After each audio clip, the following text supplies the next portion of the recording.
Hi guys, I don't really have a script for this video, and the power just went out like 5 minutes ago, right when I started sitting down to record.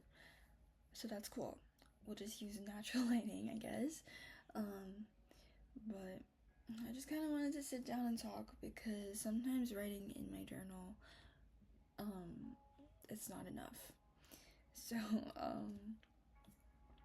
I'm 21 years old, and like I think a month ago maybe, and then the month before that, I got broken up with twice by the same person. So that's cool. And I would say it wasn't fun. It's not been very fun, to be honest. Um, and I don't want to be dramatic. I'm not trying to be dramatic or anything, but I would. Oh, the cat is scratching at my. What? Girl. Anyways, I would say that this was the most painful breakup I've had in my life so far. Hopefully, nothing tops this. But it was like we weren't even together for very long, like at all.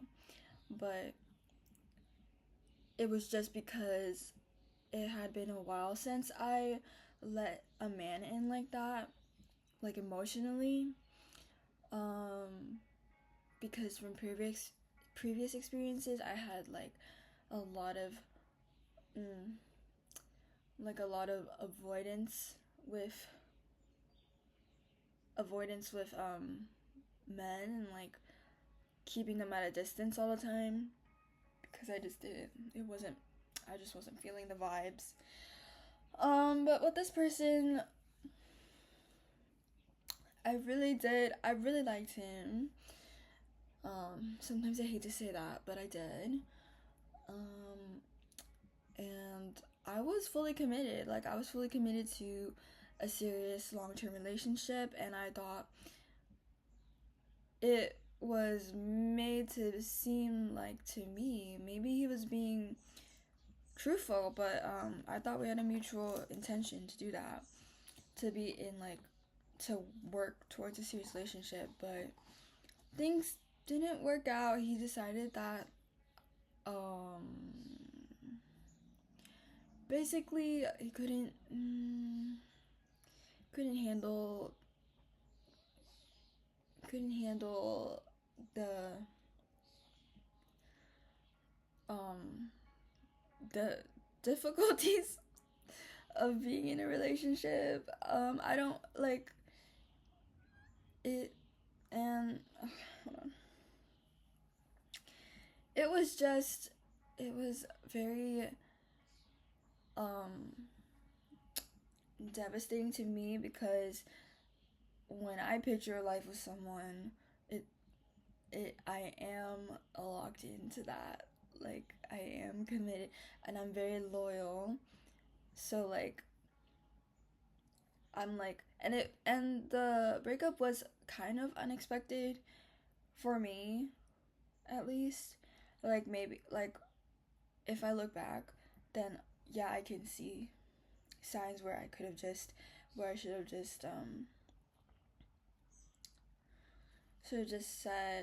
like, I don't know. There were signs, I was just ignoring them. But yeah, basically very devastating, very hurtful,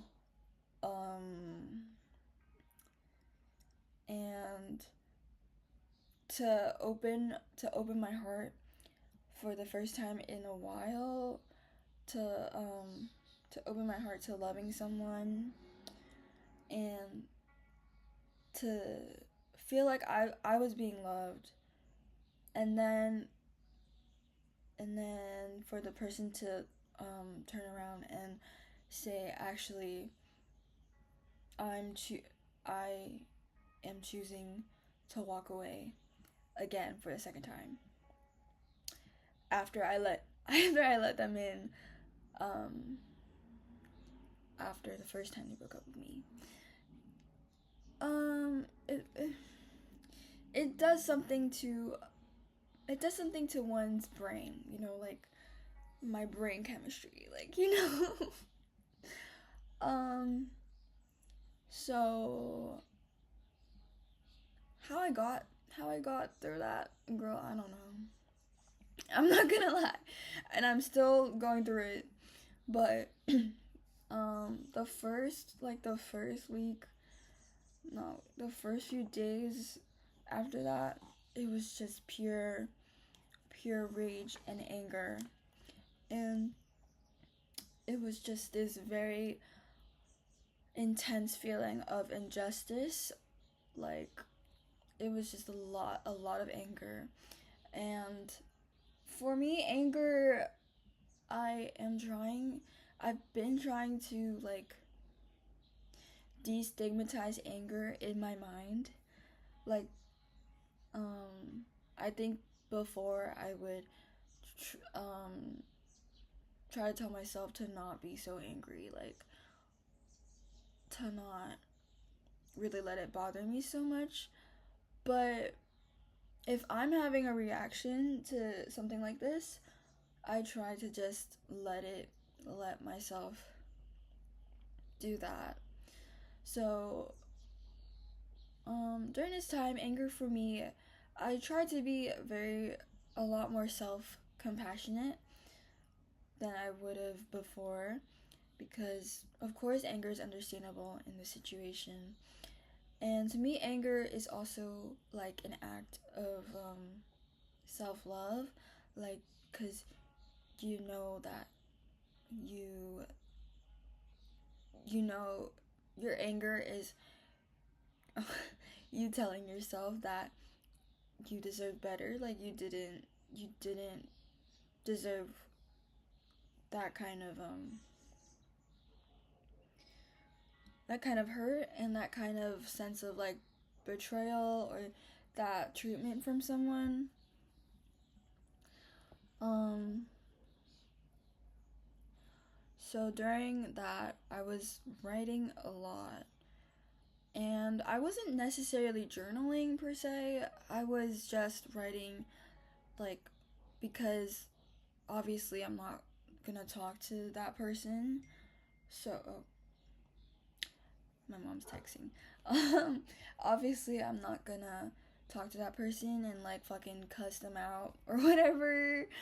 Like I wanted to, like, and I can't.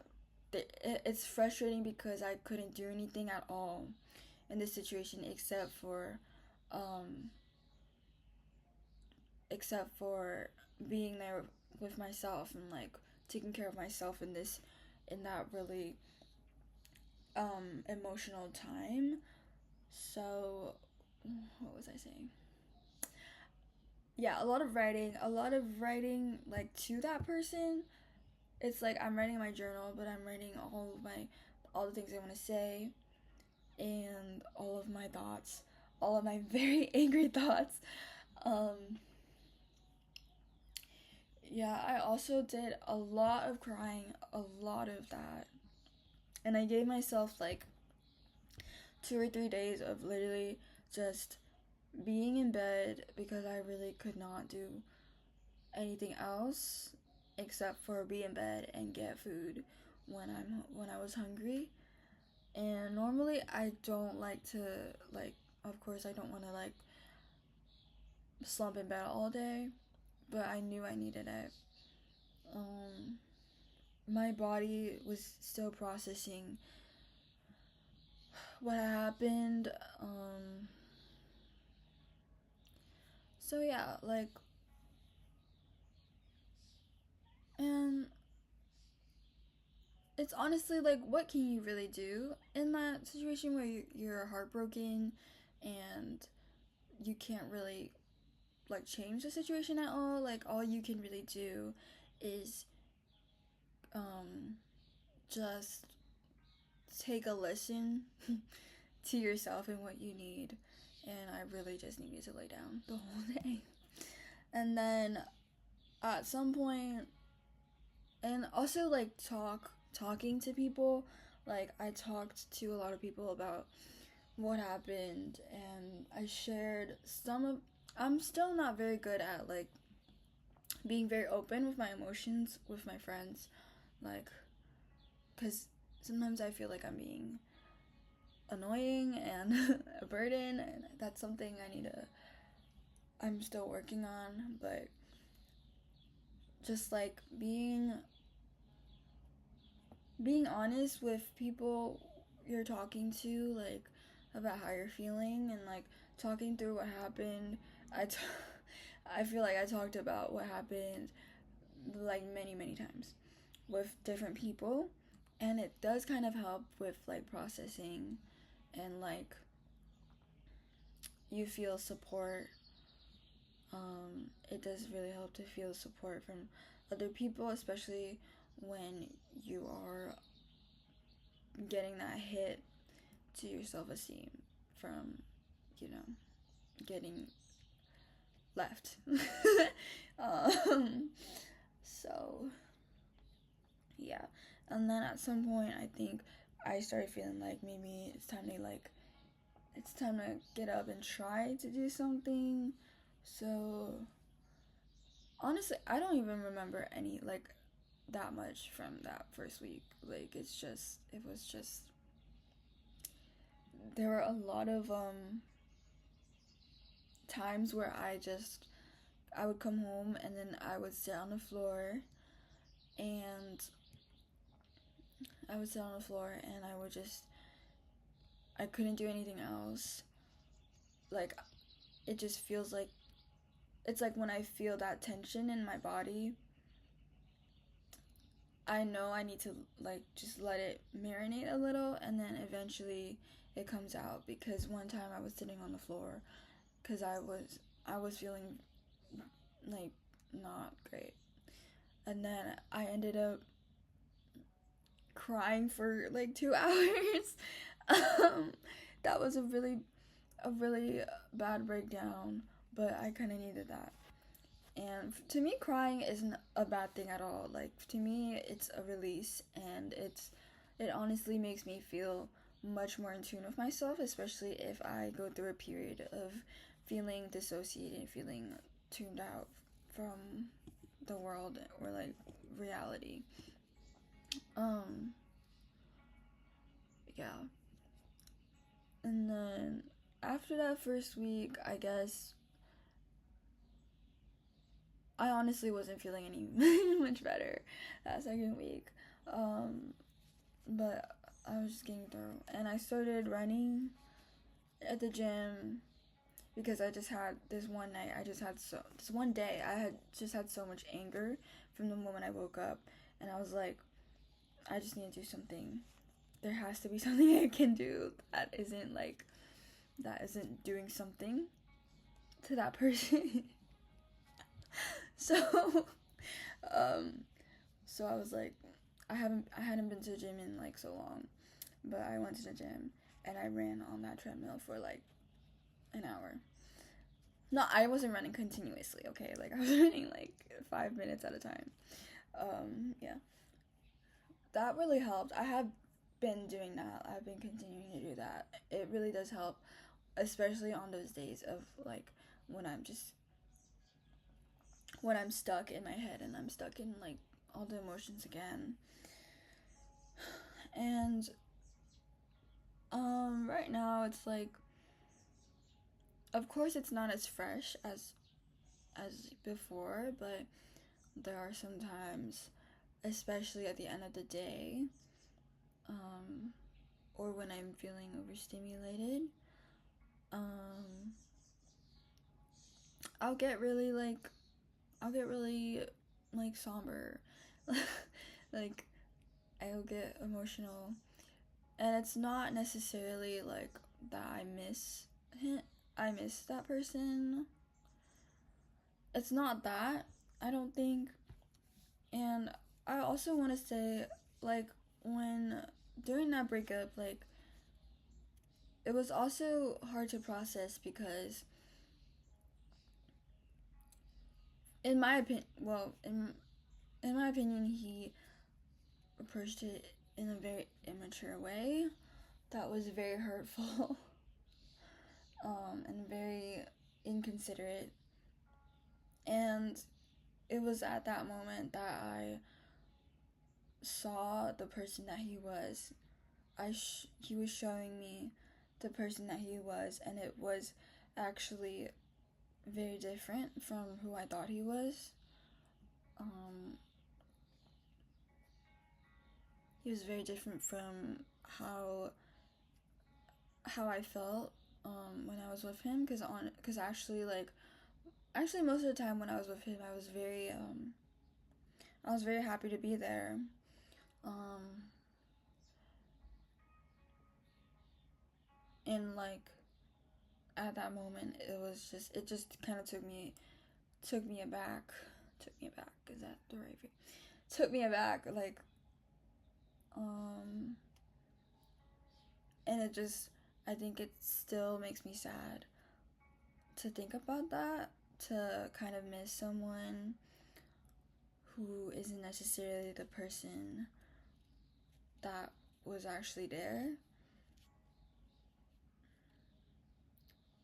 Um, I I think I just missed the way.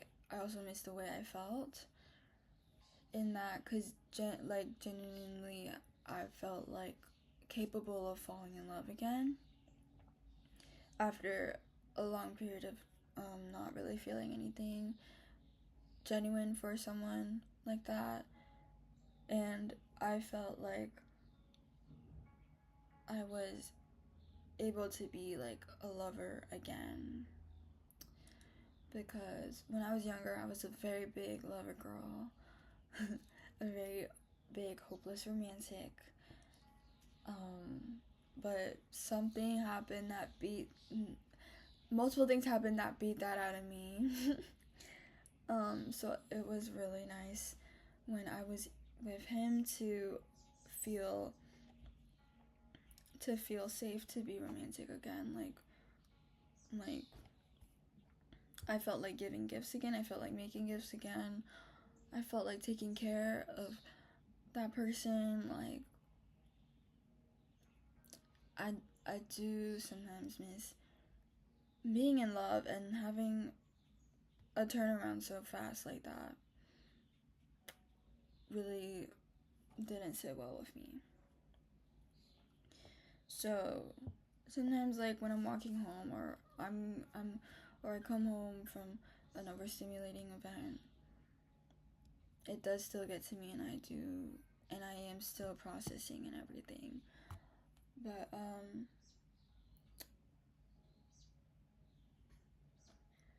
I think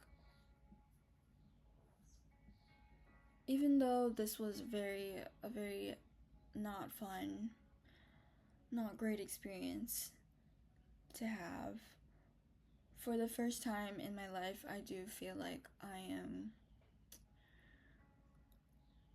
don't want to use the word healing, because that's been thrown around like a lot. I would just say I just feel like I'm truly coming back to myself a lot more than what I was doing maybe before.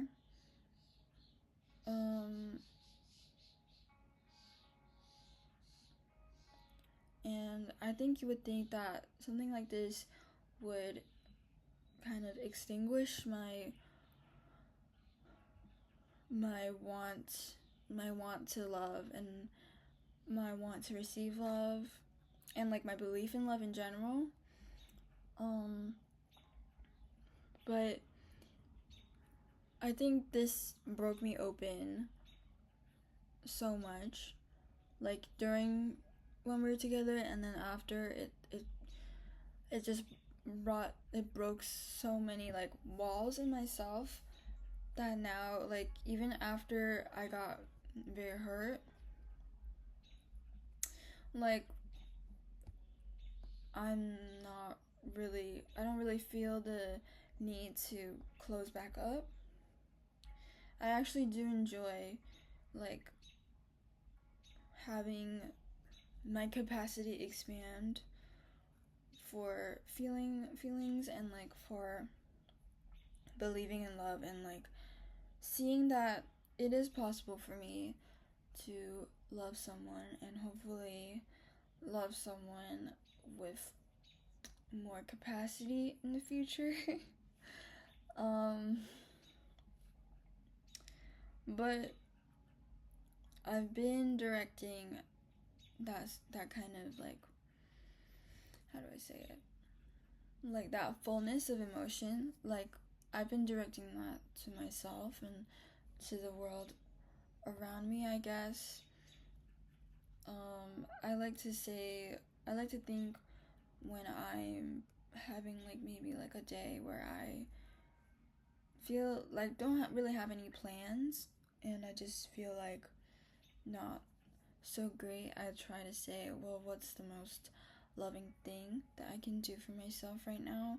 And it's not, and honestly, it's rarely like the most like quote unquote productive thing to do at that moment. Like, I'm trying to get away from the mindset of productivity over your own wellness.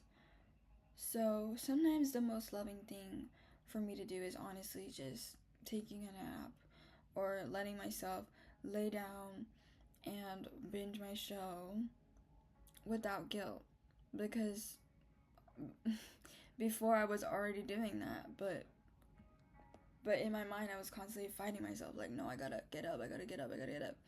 Like once you just accept that you're doing that and accept that this is what I need right now, honestly, like it gets you up fast, it gets you up like faster, because once you accept that and you're doing that, at some point naturally I'm like, okay, now I can get up, because I think it builds like this sense of safety in yourself. That's a big thing I'm trying to do recently, is building trust and safety with myself, because for a lot of my life I've been like fighting with myself all the time and like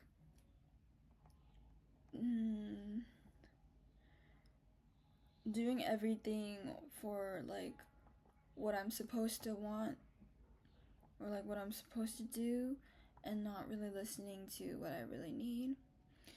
So I've been doing that more.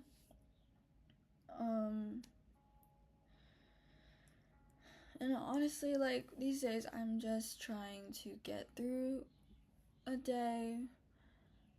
There's been some very beautiful moments this past few weeks where I just get very overwhelmed with a sense of things are changing. Like I can really feel that I'm evolving, like I'm evolving to like, I don't know, like like I'm just thinking very differently. I am approaching myself very differently. I'm taking care of my body and I'm prioritizing rest and regulating my nervous system, I guess.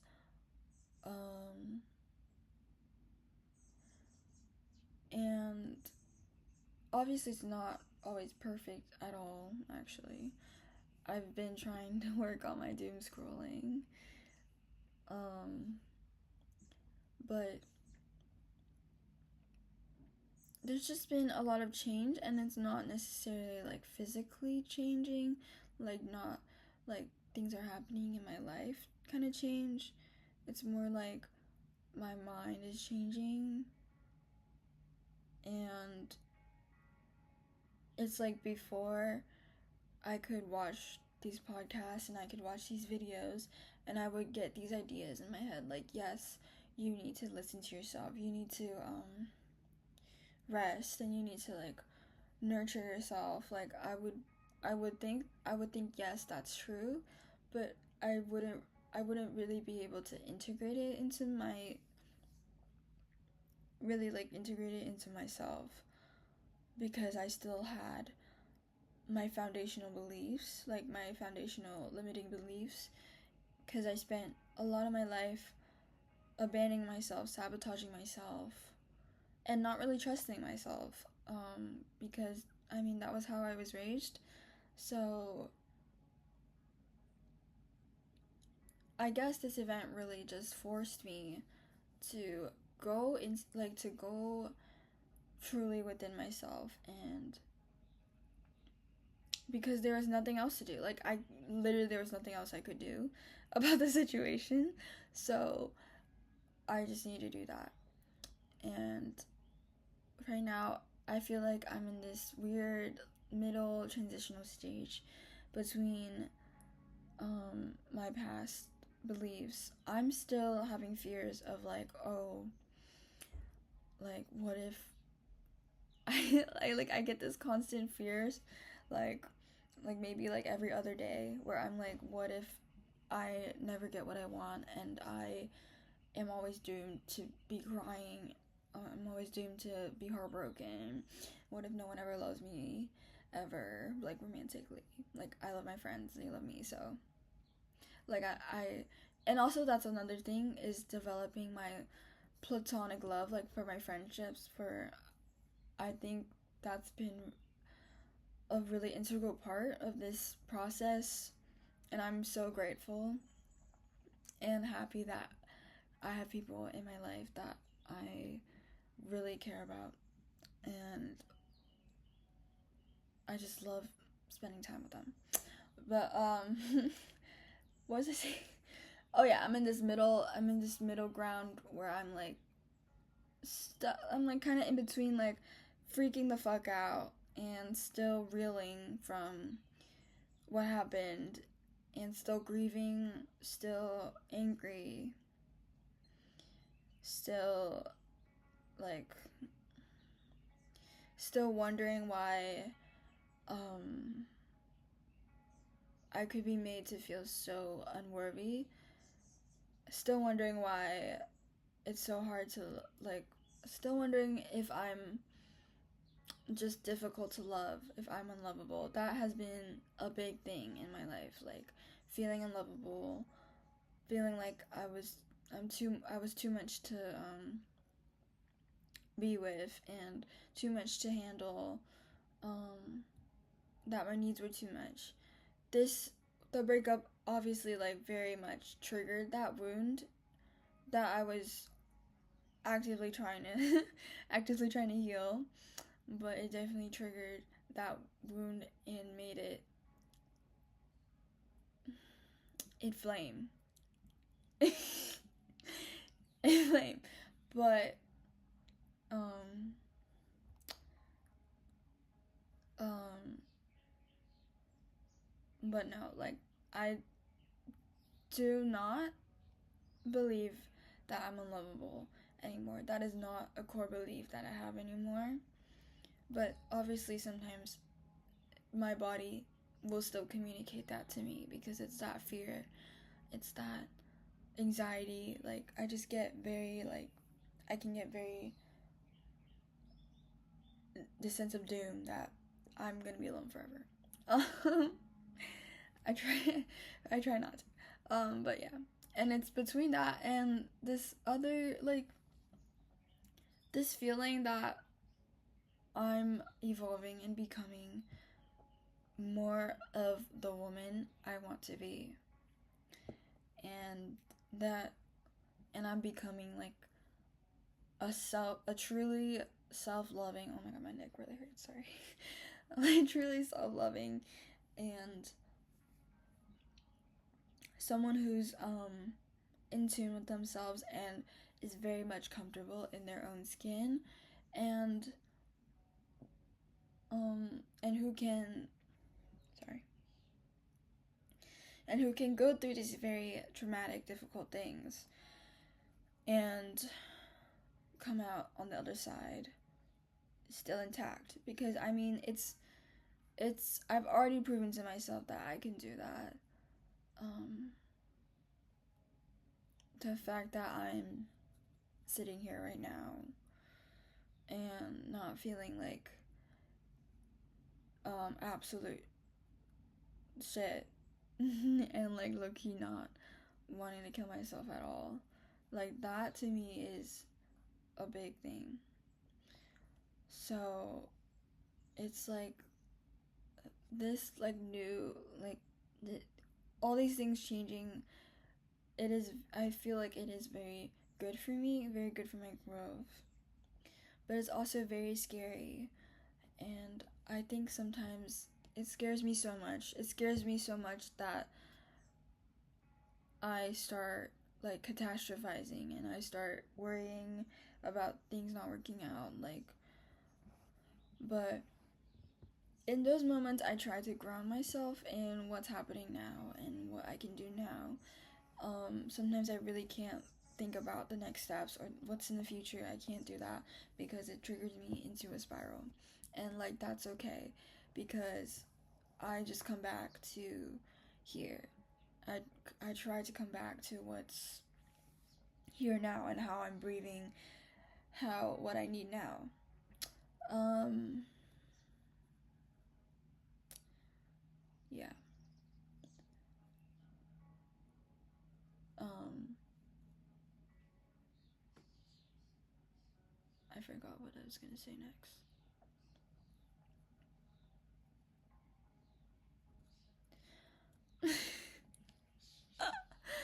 Yeah, so just things are changing. I'm a little scared, but also I have this knowing, this feeling, this knowing that things are gonna unfold in the way that they will, and things will always work out.